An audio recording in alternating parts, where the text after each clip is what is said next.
Okay, the question is, okay, I got 550 in critical reading on the SAT. I did it without any prep. How much should I aim for when I take it again?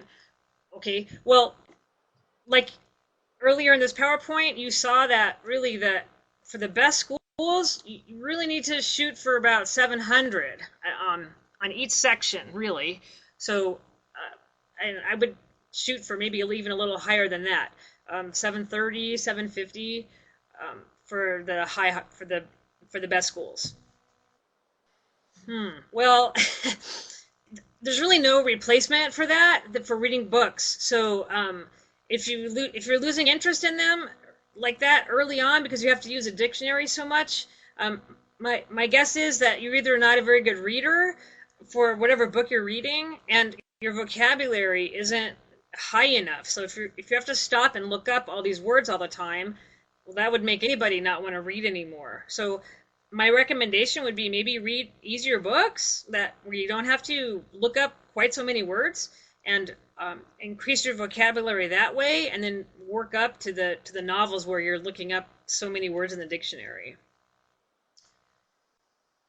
Is there any specific technique that Prachi can use to increase her vocab apart from reading also?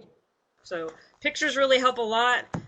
Um, but it has to be meaningful. Like if you're just trying to memorize definitions, it's a lot harder. I'm not saying you can't do it, but it's a lot easier if you can hang those new vocabulary words on words that you already know and use a lot. I want to know if there's any provision for scholarships on the basis of SAT scores. Absolutely, yes. I mean, if you do really well on that SAT score, or I mean, you get a really super high score, absolutely, the schools are they're gonna come to you and they're gonna offer you the world to come to their school, because there is no doubt that doing well on this test shows something, right? A lot of people say, oh, it's just a test. All it does is show how good of a test taker you are.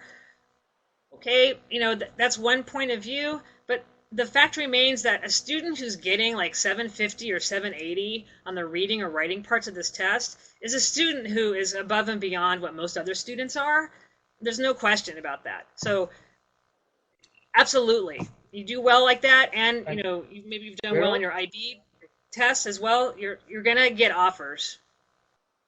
where all can they apply for scholarships in US especially?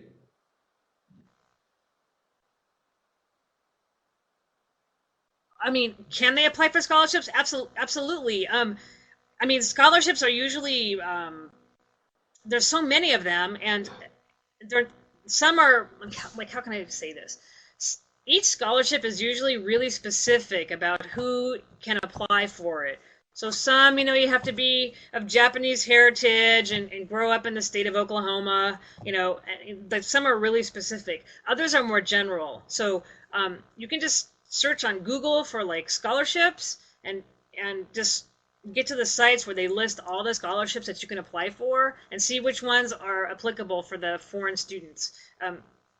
I know that there are some. So can we apply for multiple schools? Yes, that absolutely, and you should, right? Because I know many of you want to try to get to like an Ivy League school, but the fact remains that, I mean, let's say that 100 people apply, they might accept only less than one student, okay? So it doesn't matter. I mean, you could have practically perfect SAT scores and a great portfolio, and you're still not going to be accepted because the schools are small and they're overwhelmed with applications. So absolutely, if you can possibly afford it, I would budget. You know, generally we say that you apply for what we call your reach school, the school that is like your dream school that maybe you'll get in, maybe not, right? I mean, you have the basics for, but it's kind of a dream. And then you also want to apply for at least 3 schools that are well within your capabilities based on your scores and your GPA and your interests. And then you always want to apply on what we call a backup school, schools that tend to accept a lot of students. So at least, you can get in here into the United States.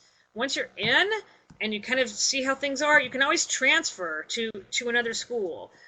Sometimes a school that didn't accept you the first time, they might accept you a second time.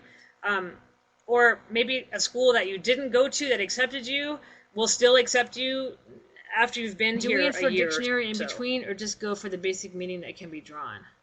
You're asking, should you look up every single word, or should you just try to figure out the meaning of the word based on the context? Well, obviously, yes, you should try to use the context if you can.